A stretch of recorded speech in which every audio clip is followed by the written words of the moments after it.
안녕하세요. 저희는 신성연화 중고등학교 소시지 팀입니다. 지금부터 발표를 시작하겠습니다. 여러분은 바닷가에 놀러 갔을 때 바다에 쓰레기가 버려져 있는 것을 보신 적 있으신가요? 그렇게 해양 및 바닷가에 유입, 투기, 방치된 쓰레기를 해양 쓰레기라 합니다. 그러나 제주에서 2020년에 수거된 해양 쓰레기는 2019년에 비해 44.7%가 증가하는 것을 보면 해양 쓰레기는 매년 증가하고 있다는 것을 알 수 있습니다. 또한 지난 9월 12일 세이브 제주 바다에서 주최한 플로깅 행사에서 플라스틱, 비닐 등 다양한 쓰레기를 볼 수 있었습니다. 이를 해결하기 위해 여러 기업들이나 시민단체, 정부에서 다양한 봉사활동을 주관하고 여러 정책을 만들어 시행하고 있지만 왜 아직까지 해양 쓰레기 문제가 해결되지 못하고 있는지 의문을 품게 되었습니다. 먼저 저희는 해양 쓰레기의 심각성에 대한 사람들의 인식을 알아보기 위해 지난 7월 26일 구글 폼으로 제주 주민 222명, 타 지역 주민 8명을 대상으로 설문조사를 실시하였습니다. 해변가에서 해양 쓰레기의 심각성을 느낀 적이 있나요? 라는 질문에 응답자 중 95%의 사람들이 심각성을 느낀 적이 있다고 답하였습니다. 또 신성에서 중고등학교 학생 및 교사 130명을 대상으로 설문조사를 실시하였을 때 해양 쓰레기의 심각성을 느끼고 계시나요? 라는 질문에 많이 느낀다가 전체 응답자의 88명으로 느낀다의 응답자 41명의 약 2배라는 결과를 얻었습니다. 따라서 저희는 많은 도민이 제주 해양 쓰레기의 심각성을 인지하고 있다고 판단하였고 이러한 문제를 해결하기 위해 정부에서는 어떤 정책을 마련하였는지 조사하기로 하였습니다. 해양 쓰레기와 관련하여 정부는 제주특별자치도 해양 쓰레기 없는 아름다운 해양 가꾸기 조례를 제정하여 환경보전 중기 계획, 제3차 해양 쓰레기 기본 계획, 해양 쓰레기 관리 세부 실천 계획 등 여러 정책을 마련했다는 것을 알 수 있었습니다.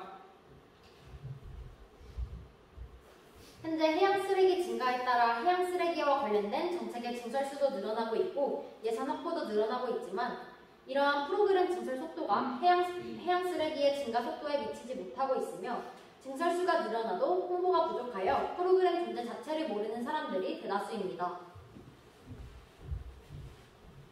여러 기업과 시민단체에서도 해양 쓰레기 문제를 해결하기 위해 여러 행사를 진행하고 있습니다.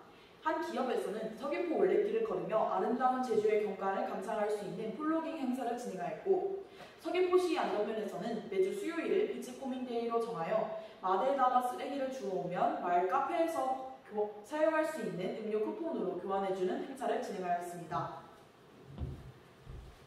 타 지역에서는 환경의 날을 맞이해 반포한강공원에서 죽기그룹 감탄회 행사를 열어 시민들에게 다회용품 사용에 대한 관심을 이끌어냈으며 다른 기업에서는 약 2.3km를 걸으며 쓰레기를 줍는 플로깅 행사를 진행하였습니다. 해양 쓰레기 증가수에 따라 관련 프로그램 수가 늘어나고 여러 봉사활동이 진행되고 있는데도 여전히 쓰레기의 수는 줄지 않고 있습니다. 그리고 저희와 같은 청소년들이 주체가 되어 할 수 있는 활동이 거의 없다는 것을 확인할 수 있었습니다. 제주특별자치도에서 청소년이 주체가 되어 할 수 있는 제주바다를 쿨하게 걸음멍, 주우멍이라는 활동을 하고 있습니다. 이는 청소년들을 대상으로 미세 플라스틱을 줍는 비치코밍 활동입니다. 통영시에서는 청소년들이 해양 쓰레기 수거를 체험해보는 찾아가는 청소년 해양 환경 교육을 실시하고 인천 소래초등학교에서는 해양 쓰레기 줄이기로 실현하는 탄소 중립이라는 주제로 교육 영상 2편을 제작하였습니다. 이런 활동들은 청소년들에게 해양 쓰레기 심각성에 대해 알릴 수 있는 좋은 기회가 됩니다. 하지만 이러한 활동이 진행되고 있음에도 매년 해양 쓰레기가 늘고 있다는 것은 아직 교육이 부족하고 인식이 더욱 개선되어야 한다는 것을 의미합니다. 저희가 제안하는 정책에 대해 소개하기 전에 저희가 제안하는 정책의 법적 근거에 대해 설명드리도록 하겠습니다. 저희는 대한민국 헌법 제35조 건강하고 쾌적한 환경에서 살아갈 권리, 시도 환경교육 활성화 및 지원에 관한 조례, 제주특별자치도 아름다운 해양 가꾸기 조례를 저희 공공정책의 법적 근거로 삼았습니다. 저희가 제안하는 첫 번째 정책은 와랑와랑 마일리지 정책입니다. 와랑와랑 마일리지 정책이란 해안가에서 쓰레기를 주운 후 부스로 가져와 봉지 크기에 따른 마일리지로 전환받는 제도입니다. 이때 모인 마일리지는 지역 상품이나 지역 화폐로 전환이 가능합니다. 와랑와랑 마일리지 정책의 부스 운영에 대하여 설명하도록 하겠습니다. 부스는 고정식 부스와 이동식 부스 두 가지로 운영이 됩니다. 고정식 부스는 이동식 컨테이너와 같은 형태로 해양 쓰레기가 많아 관리가 필요한 해안 지역 중 공모를 받아 지역을 선발해 설치합니다. 만약 운영이 원활하지 않거나 선정된 마을의 해양 쓰레기 문제가 해결되었다면 새로운 마을을 선정하여 컨테이너 자체를 옮길 수 있도록 합니다. 컨테이너 3개를 이용하여 부스를 설치하고 이 부스는 마을에서 관리하며 마을의 정부로부터 지원금을 받습니다. 첫 번째 부스에서는 행사 안내 및 행사에 필요한 물품을 제공하고 두 번째 부스에서는 쓰레기 수거, 상품 및 마일리지를 지급합니다. 세 번째 부스에서는 두 번째 부스에서 수거한 쓰레기를 청정바다 지킴이가 수거해 갑니다. 이동식 부스는 비교적 해양 쓰레기가 적은 지역들을 선정하여 일주일에 한 번씩 이동하며 시행하는데 개조된 트럭 두 개로 부스를 운영하며 청정바다 지킴이가 관리합니다. 첫 번째 부스에서는 행사 안내 및 필요한 물품을 제공하며 사람들이 주워온 쓰레기를 수거하고 마일리지를 지급합니다. 두 번째 부스에서는 수거된 해양 쓰레기를 청정바다 지킴이가 수거합니다. 상품 및 마일리지는 각 봉투 사이즈의 최소 상한선을 넘을 경우 지급되며 마일리지는 쓰레기 봉투 크기별로 지급됩니다. 무게는 덜 나가는데 부피가 큰 쓰레기는 기준을 정하고 별도로 모아놓는 장소를 지정하여 버립니다. 그리고 모아진 쓰레기는 청정바다 지킴이가 수거해 갑니다. 상품은 마일리지 제도 가입자와 미가입자를 구분하여 지급되기 때문에 마일리지 제도 가입 시스템이 마련되어야 합니다. 미가입자는 쓰레기 봉투 크기별로, 가입자는 기준에 맞는 마일리지가 모일 경우 상품이 지급됩니다. 이러한 와랑와랑 마일리지 정책을 통해 사람들이 해양 쓰레기의 심각성을 인지할 수 있고 관련 정책에 관심을 가지는 계기가 되어 시민들의 자발적인 참여를 유도할 수 있습니다. 또한 해양 쓰레기 수거 및 관련 정책에 관심을 가지는 계기가 될 수 있으며 제주도뿐만 아니라 타 지역에도 적용 가능하여 전국으로 확대될 수 있습니다. 그러나 예산 배정이 도민들의 참여보다 적다면 행사가 조기에 마감하는 등의 문제점이 생길 수 있습니다. 또한 하나의 봉지에 쓰레기를 버린다는 점을 악용해 가정 쓰레기를 가지고 와 투기하는 등의 문제점이 생길 수 있습니다. 이런 가정 쓰레기를 가지고 와서 투기하는 등의 문제는 사람들의 양심에 따른 문제이기 때문에 완전하게 해결할 수 없지만 쓰레기 봉투를 지급할 때 손에 쓰레기나 가방을 확인하는 등 철저한 확인을 통하여 줄여나가고자 할 것입니다. 두 번째로 바다환경보호교육 의무화 및 청소년 바다지킴이 동아리 운영을 제안합니다.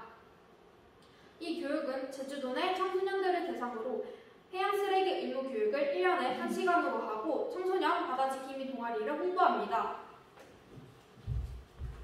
청소년 바다지킴이 동아리는 제주도를 4구역으로 나누어 각 지역에서 환경보호 캠페인, 플로깅 행사 주최 등 해양 쓰레기 감소를 위한 여러가지 활동들을 진행합니다. 동아리 운영은 다음과 같은 소식도로 운영됩니다. 동아리는 학교에서 먼저 운영하고 교내 동아리 내에서 연합동아리 2원을 선발합니다.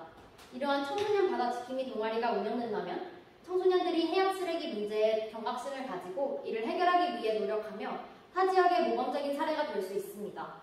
또한 중고등학교 연합동아리로 중학교에서 고등학교로 올라가도 동아리의 연속성이 유지되며 청소년들이 주체가 되어야 할 수 있는 해양 환경 정화 활동이 늘어날 수 있습니다.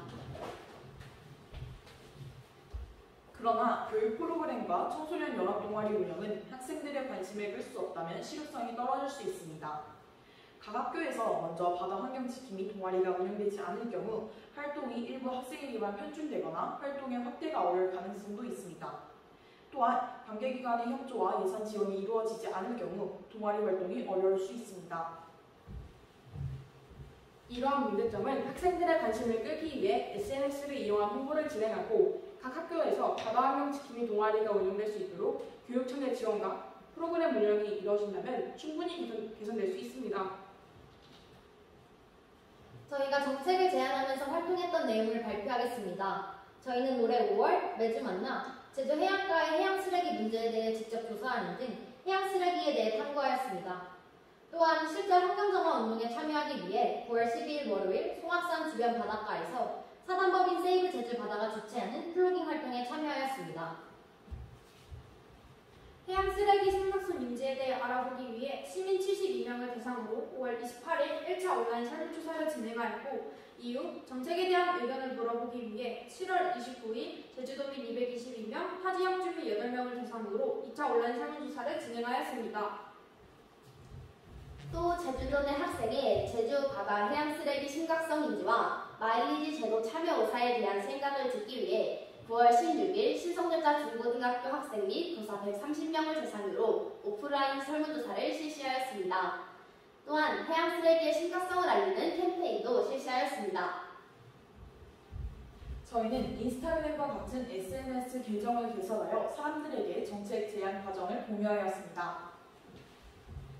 제주 해양 쓰레기의 심각성을 알리고 저희가 제안하고자 하는 정책을 소개하기 위해 오마이뉴스와 한라일보에 기고하였습니다. 제주특별자치도의회 농수축경제위원회 전문위원님, 사단법인 세이브 제주바다 대표님, 제주시 조천읍 부촌리에 거주하시는 60대 해녀분, 제주환경운동연합 정책국장님과 해양 쓰레기의 심각성, 처리 방법, 예산안에 관한 인터뷰를 진행하였습니다. 저희가 제안하는 정책을 정리한 정책 제안서를 신성여자중학교 교장신부님, 신성여자고등학교 교장선생님, 제주특별자치도 교육청 생태환경교육담당 장학사님, 제주도의회 전문위원님, 제주도의원님께 전달하였습니다. 또한 제주도지사님께는 직접 작성한 편지와 함께 우편으로 정책 제안서를 제출하였습니다. 그중 제주도 교육청 장학사님, 제주도의회 전문위원님, 제주도의회 도의원님과는 간담회도 진행하였습니다. 그 결과 장학사님께서는 동아리 운영 예산 지원에 대한 검토와 적극적인 추진을 약속해 주셨고 전문위원님께서는 정책에 대한 개선 방안을 제시해 주셨습니다. 도의원님께서는 제안한 정책에 대한 공론적 검토와 이에 필요한 조례 개정 및 정책 편향을 약속해 주셨습니다.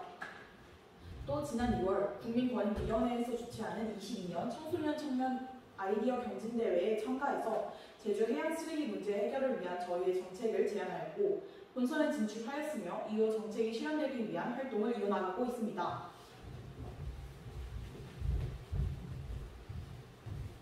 저희가 제안한 정책들을 통해 제주 바다의 해양 쓰레기 문제가 해결되어 전처럼 깨끗한 바다의 모습을 다시 보고 싶습니다. 이상 저희 소시지팀의 발표를 마치도록 하겠습니다. 감사합니다.